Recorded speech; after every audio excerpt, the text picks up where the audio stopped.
¿Qué tal? ¿Cómo estáis? Bienvenidos a un nuevo vídeo del canal. Bienvenido al búnker del que sabe, porque hoy vamos a hacer explicaciones técnicas.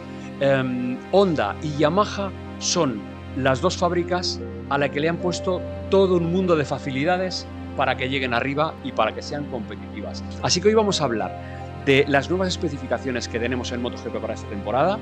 Vamos a hablar del precio de la moto y de lo que valen los componentes de la moto, que se pone en un pico, de quién financia todo eso, es súper interesante, y del nuevo reglamento para este año. El nuevo reglamento se ha establecido, lo voy a decir yo de corrido así de primeras, se ha establecido para 4 categorías. Dependiendo de los puntos que hagas en la temporada anterior, entras en categoría A, B, C o D. Si haces más del 85% de los puntos, estás en categoría A. Del 60 al 85 en B. Del 35 al 60% de los puntos, categoría C. Y si haces menos del 35%, entras en categoría D. Esto se ha hecho claramente para que haya más igualdad y para que las motos japonesas puedan ponerse al nivel de las europeas, porque bajo del 35 están Honda y Yamaha. Categoría A está para Ducati. ¿Qué tiene este año categoría A? ¿Y qué tiene, por lo tanto, Ducati? 170 juegos de neumáticos. Los test privados solo puede acudir el test rider. Tienen 3 circuitos para hacer test y tienen 7 u 8 motores, que se verá en las próximas semanas, congelados. En la categoría B no hay nadie, porque nadie ha conseguido entre el 60 y el 85% de los puntos la temporada pasada. Categoría C están KTM y Aprilia, que tienen 220 juegos de neumáticos frente a los 170 de Ducati, es decir, pueden probar más. Solo puede ir el test rider a las pruebas. Tienen 3 circuitos, tienen 6 wildcard, por ninguno de Ducati, esto es interesante también, y tienen el mismo número de motores, entre 7 y 8 precintados, que luego hablaremos de cuándo se precinta el motor. Y en el grupo D, que es la gran novedad y donde Honda y Yamaha tienen el campo abierto y les han dicho, mirad, prácticamente haced lo que queráis, tienen 260 juegos de neumáticos. Puede ir cualquiera a probar, no solo los test riders, sino los pilotos oficiales también pueden acudir al circuito. Pueden probar en cualquier circuito que ellos quieran, no solo en los 3 que elijan, en cualquier circuito.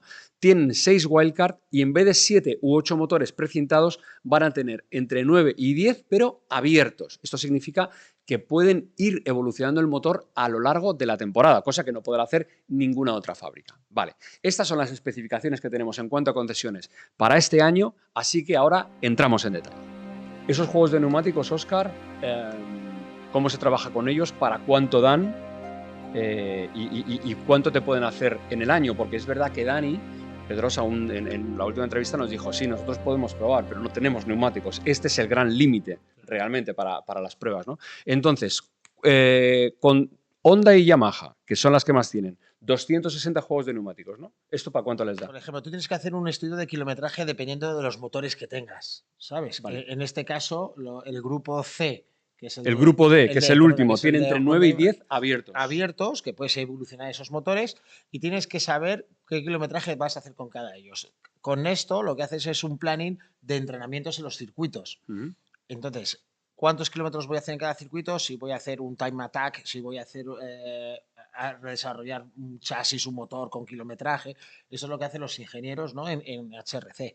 A partir de ahí, seleccionas cuántos neumáticos tienes que gastar por cada día de test. Hablábamos con Pedrosa y nos decía que uno de los problemas que tienen es que al final no tienes muchas cosas que probar, pero luego tienes el límite de los neumáticos. Yo creo que aquí sobran neumáticos, en el sentido, como tienes que hacer kilómetros, no es como cuando haces por ejemplo, salidas de 5 o 6 vueltas o de 10 vueltas y cambias neumáticos para probar cosas para carrera. Los testing lo que tienen que hacer es desarrollar una moto y hacer bastantes kilómetros para que primero el motor sea fiable y luego saber la duración del motor y hasta dónde lo puedes apretar un motor, ¿no? Entonces, bueno, se hace un estudio y sobre todo lo que se pregunta, se hace un meeting con los pilotos para saber qué circuito necesitan más información. Vale. ¿Vale? Porque como es libre el circuito que puedes ir, normalmente lo mejor, entre comillas, es entrenar en los circuitos que vas a correr y el tiempo más corto posible a la carrera. ¿Por qué? Porque el tema climatológico es muy importante en MotoGP. O sea, quiere decir, si tú haces unos test ahora en Jerez, que estás, me lo invento, a 16 grados y luego vienes a correr en mayo, que estás a 42 grados, el setup de la moto es totalmente distinto. Entonces, lo que siempre se intenta es hacer los test lo más próximo a la carrera posible. ¿Qué significa esto? Ahora, por ejemplo, es muy difícil entrenar. ¿Por qué? Porque en Europa hace mucho frío. Entonces, donde el único sitio que se puede entrenar, que HRC estaba la semana pasada entrenando, estuvo antes de ayer Stefan Bradal, es en Jerez, que es el único circuito que te permite un poco esa estrategia de entrenamiento. Pero lo suyo es salir a circuitos como Malasia, como Japón, como Tailandia, que el clima es más o menos siempre muy parecido y pilla muy cerca de las fábricas en Japón. Ah, vale. Vale, En vale. Japón. Es verdad, en ese lado del planeta tienen digamos, la llegada de piezas es rápida. Es más rápido. Vale. Entonces es más fácil que entrenar en Europa. Pero, por ejemplo, una pregunta. Honda y Yamaha, es decir, las japonesas, van a tener los motores abiertos. Sí. Entonces, esto puede jugar un poco en contra suya porque no le ponen fin al desarrollo del motor, ¿no? Al final no saben o sí saben dónde el motor base cuál es. O sea, el motor, la base del motor siempre suele ser la misma, la configuración del motor. Casi siempre suele ser la misma. ¿Por qué? Porque al final el motor va anclado al chasis y no puedes hacer unos cárteres distintos, no puedes hacer... Normalmente el motor siempre es el mismo y con lo que trabajas es, primero, lo más importante en HRC es la fiabilidad del motor. Es muy difícil que veas que un motor de Honda se rompe. Muy difícil. ¿Por qué? Porque para ellos la prioridad es esa fiabilidad que se hace ya en fábrica en los bancos de potencia, ¿no? Trabajas en rodillos, trabajas y en motores, hay un departamento de motores donde haces kilometraje para que la fiabilidad no sea un problema. A partir de ahí, que lo más difícil, donde más trabajas y más necesitas la pista, los mapas, es donde más trabajas. El trabajar con los mapas, solamente no te vale trabajar en un banco de potencia con los mapas, tienes que desarrollarlos en un circuito. Entonces, ese es el gran trabajo que hay que hacer, ¿sabes? Yo creo que ahora mismo, sobre todo Honda, viendo la moto que han hecho nueva, la moto que se puso en pista el martes de Valencia y que ahora está Stefan entrenando con ella, es una moto totalmente, para mi gusto, es una moto de MotoGP de verdad. Ya no es la antigua MotoGP con alas puestas, con cosas, ¿sabes? Con demasiadas apéndices que se iban poniendo, sino que es un desarrollo de una moto totalmente nueva. Tengo entendido, por lo que he hablado con los chicos de Honda, que la moto funciona, pero que ahora hay que sacarle todo el jugo. Ten en cuenta que Honda ha trabajado, ha dado un paso adelante, pero los demás han dado casi dos. Vale. ¿Por qué? Porque ya vienes de una moto ganadora como es Ducati, o como es Aprilia, o como es KTM, son motos que ya han subido al podium, y esta gente ha evolucionado más. ¿Cuándo se precintan los motores? ¿En qué momento del año? ¿Después del último test de Qatar? ¿Cuándo se entregan los motores a, sabes, a decir, este es el motor, eso está precintado? Normalmente, que yo recuerde, se hace el último test, antes de que empezara el campeonato. Y en Malasia, creo que es en Malasia, se presenta la estructura de la aerodinámica. Vale. Tú tienes un set de aerodinámica más una evolución. Y en Malasia, ahí vamos con los carenados montados en la moto y allí se mide vale. Y el IRTA te dice, bueno, pues esta es la configuración y esta hay que respetarla. Y luego tienes, en el caso del grupo tienen otros dos sets para evolucionar. Todo el mundo tiene un upgrade de aerodinámica para evolucionar, excepto el grupo D, que son los que están peor, que son los japoneses, que tendrán 2 evoluciones de aerodinámica. Ha metido mucha caña Honda en la aerodinámica, aunque claro, todavía no es lo que hemos visto, que es todo en fibra de carbono, ahí, que ves las alas, pero es en negro, no le percibes bien los volúmenes, pero se ve que es una moto diferente. Es una moto diferente. Se ha trabajado mucho también con los carenados, no solamente con los apéndices de las alas, sino que se ha trabajado también en las formas de los carenados, un poco como ha hecho Ducati, como ha hecho Aprilia, para tener, ¿sabes?, la moto más sujeta al suelo. Yo tengo entendido que para 2027, que quieren darle una vuelta de tuerca al tema de MotoGP, con el tema de la aerodinámica, de los motores, se habla de bajar a un motor de 850, ¿no? Un poco como hicimos en el 2007, que bajamos a 800. Ahora se habla, creo que es de un 850, ahora hay que cerrar todo. Y el paquete de aerodinámica lo quieren hacer más estrecho. ¿Por qué? Han visto que con tanta aerodinámica, sobre todo la superficie de las motos son mucho más anchas, es mucho más difícil adelantar, hay mucho ese aire sucio que no existía en MotoGP, ni en las 500, ni en ninguna motos existía, que ahora existe por el tema de la aerodinámica, y seguramente lo van a querer recortar. ¿Cómo se puede recortar la aerodinámica ahora que los pilotos han aprendido a trabajar con la aerodinámica? Creo, por lo que he escuchado un poco, que se va a ir un poco a la línea que hizo la Fórmula 1, que luego se prohibió, que es utilizar el flujo de aire que entra por la moto y hacer unos conductos dentro de la moto utilizando el chasis, su chasis y la parte de abajo del carenado para que ese aire que entra por los conductos del Ryanair tenga en la moto abajo, ¿vale? Cuando tengas la moto abajo, hacen un poco El efecto ese suelo de la efecto Fórmula suelo 1. que existía en la Fórmula 1 y que se quiere ganar en la MotoGP para poder quitar esos anexos que son esas alas tan grandes y tan... Pero eso es mucho más complejo en la moto, ¿no? Porque tú tienes una base de suelo, o sea, el chasis del coche es totalmente diferente a lo de una moto, ¿no? Es una superficie que casi no te Sí, empuja para abajo, ¿no? bueno, yo me imagino que lo que habrá que trabajar es la entrada por el conducto principal, que normalmente ahora ya todas las motos el conducto principal atraviesa la pipa de dirección, el chasis, y ese aire aprovecharlo para intentar tener la Que la moto moto lo baje. más baja posible. Sí que es verdad que es una tecnología que se prohibió en la Fórmula 1, Mm. pero que han visto que las motos yo creo que es necesario para quitar lo que te digo, ¿no? Quitar esos apéndices tan grandes de alas que ya ni parecen motos y luego dificulta muchísimo esos adelantamientos y hay Se que... van a implementar que sea en el sentido vertical y no en el horizontal, la Eso es. aerodinámica. Vale. Vamos a hablar de un tema muy importante, porque tenemos al que va a ser uno de los candidatos al título del mundo, que es Marc Márquez, lo tenemos en un equipo privado.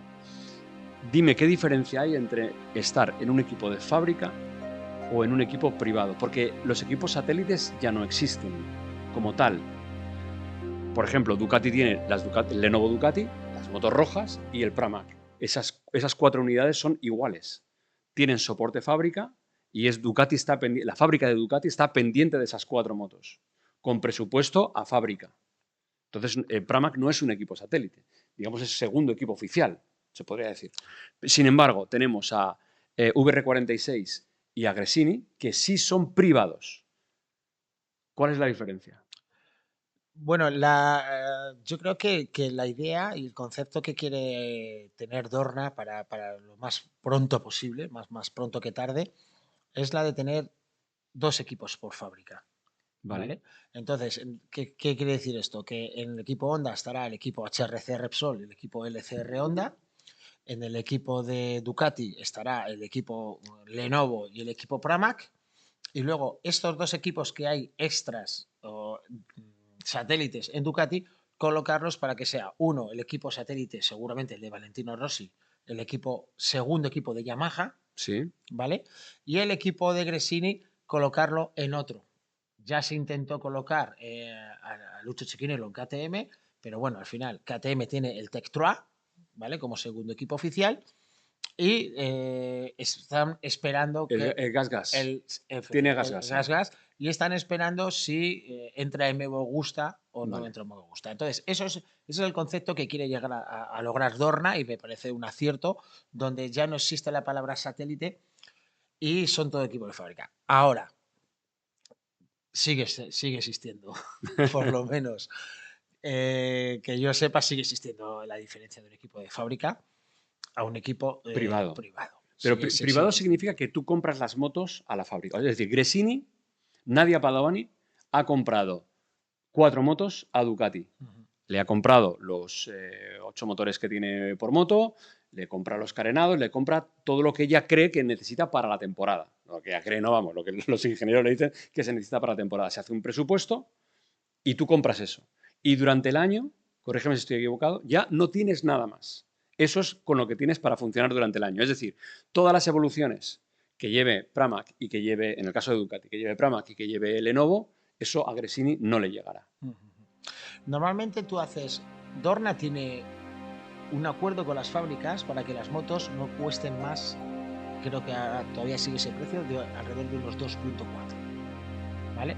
Entonces hay un acuerdo para bajar el precio, porque cada vez los precios subían más. Entonces el señor Cecchinello, el señor de Tectroa y el señor de Gresini y el señor Valentino pues van a la fábrica y dicen, bueno, pues dame 4 motos. Las motos tienen que costar por reglamento un 2.4. precio que pone Dorna. Creo que es 2.4 Vale. ahora.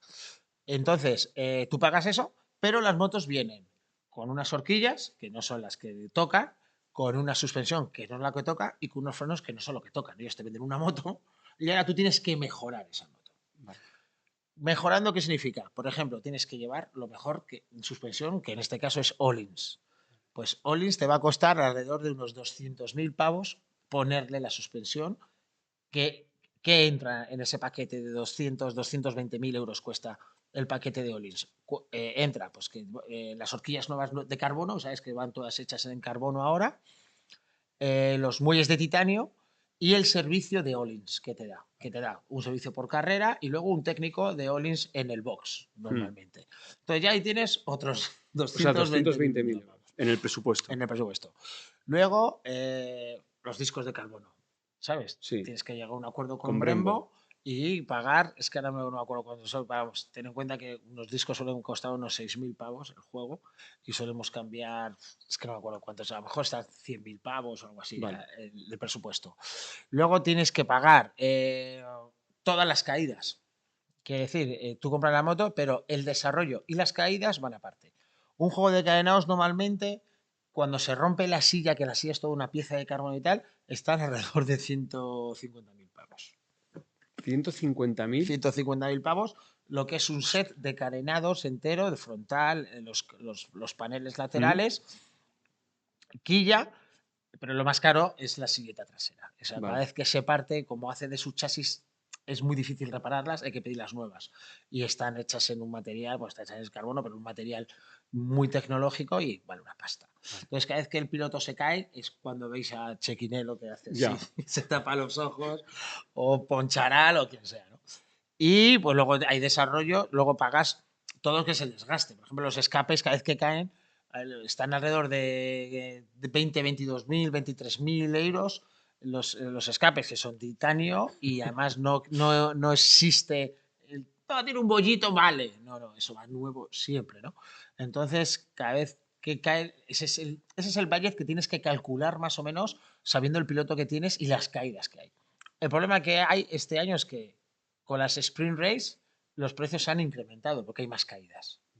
Se cae más la gente. Antes era O sea, el gasto, no el precio, sino lo que tú te gastas. O sea, tienes que comprar más componentes más para componente. la moto. Vale. ¿Qué significa cuando te caes? Pues que te caes, tienes más caídas, tienes más costes. Si tu piloto se hace daño, tienes que subir a otro piloto que te va a cobrar dinero por subir. Vale. Muchas sí, veces. claro, pues no es lo mismo ser test rider. Claro. Bueno, depende del contrato, porque a lo mejor como test rider te hacen también dentro del contrato que puedas correr Gran Premio. Claro, normalmente, por ejemplo, en Honda, cuando sube un piloto, por ejemplo, cuando se ha hecho daño a Alex Rins, pues subes a Stefan Bradal. Y si Stefan Bradal está en el sitio de Marc Márquez, que es lo que pasaba, Sí. pues te dan a Lecuona. Vale, sí, sí. ¿Vale? Entonces ahí no hay costes. Pero hay muchas veces que están todos ocupados o coinciden Y carreras tienes que y tienes que contratar a un subir a un tío piloto. y subirlo y pagarle. Le contratas, claro. Y eso nos ha pasado a nosotros, por ejemplo, me acuerdo cuando se hizo daño Nakagami, que tuvimos que subir a Zarco durante 3 carreras, creo, pues tienes que pagarle. Y eso es un presupuesto que no cuentas con él, esa parte del budget, y tienes que pagar. Entonces, al final, el presupuesto de un equipo como LCR o como Tech Rider son unos 6 millones de euros, para que te hagas una idea. O sea, que a los 2.4 millones de euros que te vale la moto, comprársela a la fábrica, le tienes que sumar todo el presupuesto de las piezas que tú quieres, que es lo que nos has relatado. Eso es. Vale, escúchame, una pregunta importante. ¿Dorna te subvenciona algo? Sí, Dorna, tú cobras como en todos los deportes, tú cobras por tener una plaza de MotoGP. Normalmente son 2 millones de euros por piloto. Dorna paga por tener plaza. Y son unos 2 millones por piloto. O sea, Dorna paga, al equipo. Vamos a hablar del SR en este caso. A Lucho le paga 2 millones en concepto de que participe. Claro. Es como el sueldo que le pone Dorna a Lucho Chequinelo, que equivale más o menos a lo que va. Los derechos de televisión que cobran el fútbol, por ejemplo. Nosotros no cobramos derechos de televisión. Y eso te equivale un poco al coste de la moto. Debería, pero ya es menos. Claro, por eso se hizo Esto es la el esto es la ajuste. inflación de MotoGP. Esto es. Por eso se Vale, hizo el ajuste, porque nos estamos disparando a 3 millones, vale. 3 millones y pico, entonces se intentó hacer un ajuste para que el budget, la ayuda que te da Dorna, Vale. no la ayuda, sino bueno, tus derechos de imagen que te da Dorna sea equiparativo a los costes de la moto. Entonces dices, vale, yo ya tengo la moto cubierta, ahora, tío, tengo que pagar viajes, tal, que se te va 1 millón de euros en hospitality, viajes, hoteles, comidas, cenas, invitaciones, fiestas que hacemos. Vale. Ahí tienes 1 millón de pavos de gastos y luego las caídas, tal. O sea, al final sumas eso, unos 6 millones de euros. Y un dato super free. ¿La gasolina quién la paga? Te la pone el promotor. No, Te la pone Dorna. la gasolina la pagamos nosotros. Cada uno. Cada equipo se paga su gasolina, Claro. sus litros de gasolina. Sí, sí, sí. Normalmente la gasolina está alrededor de unos 180.000 euros lo que te gastas. Y eso lleva que el transporte de las oversea. Vale. ¿Vale? Nosotros cuando O llegamos. sea, tener gasolina en todos los circuitos del mundial son 180.000 Unos euros. 180.000 euros. Y eso significa que cuando tú llegas a Malasia, Japón, Australia, Tailandia, todos los circuitos oversea, cuando llegas a la puerta del box, llega el tío pues de Repsol o de Elf o de Jeep o cada uno en la marca que tenga, Vale. y te está esperando allí con un albarán con 20 bidones de gasolina, lo que tú pidas. Y bueno, la gasolina siempre es la misma porque como tenemos un límite de litros y tal, el consumo más o menos siempre es el mismo. Vale, entonces en el tema del combustible, que para este año ya entra la norma de que tiene que ser de origen no fósil como mínimo en un 40%, el proveedor que lleva estas especificaciones de combustible se las cobra a los equipos. Sí, claro. Hombre, yo me imagino que el equipo Repsol Honda no le cobrará porque es su sponsor. Pero claro, lo más importante aquí es, o sea, tú no estás pagando realmente el litro de gasolina, lo que estás pagando es el desarrollo que cuesta. Ya.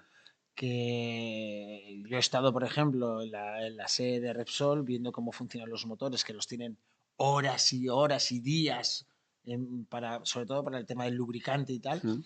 Y en Castrol hacíamos lo mismo. Entonces, al final lo que pagas es ese desarrollo de hacer un combustible que vaya bien para tu moto. De hecho, cuando nosotros en el Honda LCR, por ejemplo, teníamos un sponsor que no era Repsol y era, por ejemplo, me lo invento, IP o era Agip o era otra marca de Mm. gasolina, tú tienes que ir con esa gasolina a HRC y decir, A, estos a motores, validarla. claro, validarla. Vale. Puedo utilizar esta gasolina con estos motores y ellos hacer un estudio y tal. Para no tener problemas, lo mejor es utilizar lo mismo que utiliza la fábrica y así te quitas de problemas. Vale. Última pregunta. ¿Tú puedes poner en contrato, estoy hablando del caso de Marc Márquez, tú puedes poner el contrato que firma Gresini con Ducati que tengas derecho, en el caso del 93, a acceder a las novedades que ponga Ducati en sus motos oficiales durante la temporada? O sea, podría darse el caso porque que a Márquez le han dicho, te vamos a dar, bueno, lo ha dicho Gigi Daliña, lo dijo en pretemporada, le daremos la moto de Zarco porque para un equipo privado, si le damos la más evolucionada, que fue la de Jorge Martín, nos dijo, se van a hacer un lío, pero es una moto demasiado compleja para un equipo privado. Entonces le vamos a dar la base de la 2023. Ok. Pero Márquez puede decir, no, no, a mí me dais esta base, pero yo quiero tener por contrato que puedo acceder a las novedades. ¿Eso se puede hacer o no? Bueno, vamos a ver. Cuando tú llegas a un equipo que no es de fábrica, un equipo satélite, ¿Mm? normalmente tú firmas un contrato con la moto que vas a tener y no tienes derecho a la evolución. ¿Mm? ¿Por qué? Pues porque tú has pagado un X por unas motos y esa moto es un paquete que lo complejo que se hace tener una moto más moderna, más sofistificada o con la última evolución, que es que necesitas más ingenieros y esos ingenieros los pone la fábrica. Esto supone Claro. que es un estrés. Claro, tendrías que contratar también los servicios Claro, no tienes que del... contratarlos sí o sí. Ya, ya. Entonces, al final, ellos te dan una moto con unos ingenieros que tienen la moto por la mano y saben Vale, que no va a dar problemas. vale. Alex Márquez el año pasado, yo sé que estuvo corriendo con una moto que, por ejemplo, el cambio simples no funcionaba en todas las marchas. y nunca no llegaba a la evolución, pero porque realmente tú has contratado esa moto. Ostras, yo creía que el cambio seamless ya estaba superado, que Es estaba en que todas las motos para arriba y pero para abajo, en hay todas las marchas, marchas. Ah, no.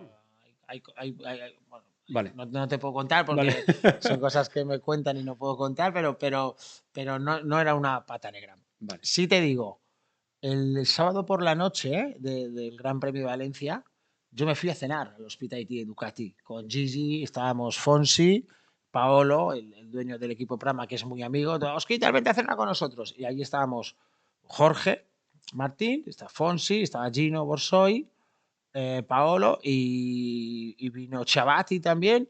Y bueno, pues yo, tío, como me llevo bien con todo Dios, pues vamos, tío. Y te tengo que decir que chapó por Ducati porque le dieron todas las armas necesarias a Jorge Martín hasta el último momento. Hasta el último momento. De hecho, Paolo me lo dijo, dice, tío, si tienes la oportunidad de incluso de comentarlo, dilo, porque estamos orgullosos de cómo se ha comportado Ducati con nosotros. O sea, ha sido, y esto es lo que tiene que hacer Honda, y esto es lo que tiene que hacer Yamaha, y esto es lo que tiene que hacer KTM y Aprilia, que no sé si lo harán. ¿Por qué? Porque al final, tío, eso es lo que hace crecer la entidad de un piloto, la seguridad de un piloto. Ya ha salido Paolo, el dueño de Pramac, diciendo que en 2025 ya saben que Jorge Martín no va a estar con ellos. ¿Por qué? Pues porque, tío, al final un piloto quiere ir a una fábrica, quiere tener lo mejor. Entonces tienes que darle a ese piloto la posibilidad. Y Ducati lo ha hecho.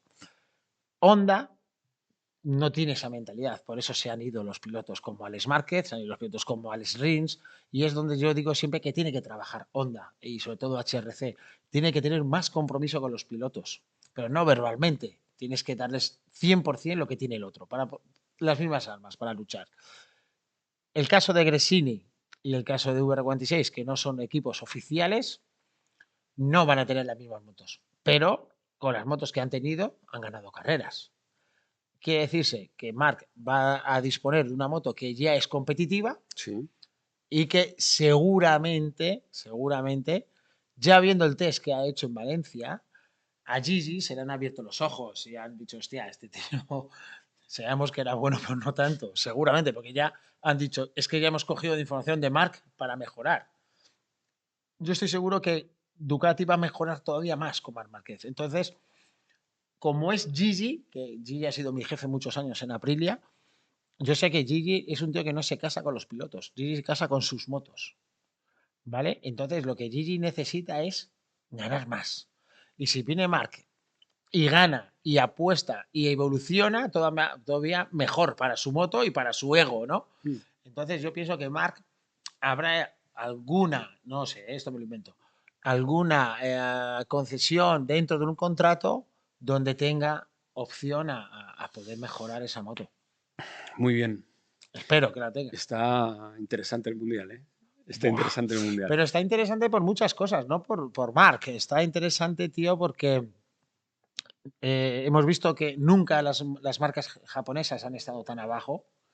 Hay un interés muy bueno por parte de Ducati, que al principio no lo había, de KTM y de Aprilia, de ayudarlas, porque saben lo importante que son las marcas japonesas para el campeonato. Y entonces va a ser un campeonato, tío, que, primero, obviamente, la verdad es lo que es. Todos quieren ver a Marc Márquez con una Ducati a ver qué hace. Esto es la prioridad. Pero, tío, hay dos pilotazos ahí, ¿eh?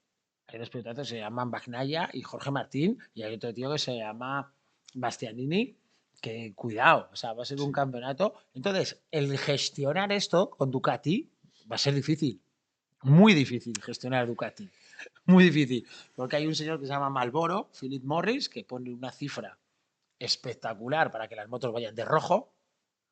Y no le va a hacer ninguna gracia que venga un equipo satélite con un presupuesto de un Ya. 5% y le joda el Y les mundial. pasen por delante. No le va a hacer ninguna gracia. Entonces, gestionar eso no va a ser fácil.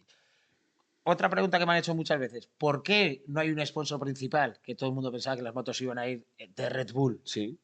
Pues tío, pues seguramente porque la mujer de Gresini tenía un contrato de 2 años con esa imagen de la moto, no pensaría ni mucho menos que Marc Márquez iba a Vale. subir en esa moto, y hay que respetar esos colores durante 2 años. Seguramente no podría entrar Red Bull, o no podía entrar Allianz, o no, de la manera grande que nos imaginábamos Ya, pero nosotros. el principal sponsor de Gresini ha sido Ducati, siempre. Y sigue siendo. Lo han puesto en una franjita que igual cabe otra cosa, que ya veremos cómo se desarrolla. Pero bueno, dime, lo último que te pregunto, muy rápido, que también esto y es comentario de todo el año. ¿Cuántos caballos tiene una MotoGP? ¿Cuánto pesa? O sea, la norma estándar de una MotoGP. Normalmente una MotoGP está alrededor de unos 150 kilos y 300 caballos, más o menos. La relación peso-potencia de una MotoGP más o menos de 2 caballos por kilo, que es una burrada. Los Fórmula 1, por ejemplo, a lo mejor tienen, no lo sé, pero los números más o menos son, a lo mejor tiene 1000 caballos, pero pesan 1300 kilos. Entonces, está más equilibrado el peso y el caballaje. Es más lógico. Lo de MotoGP es una burrada. Vale.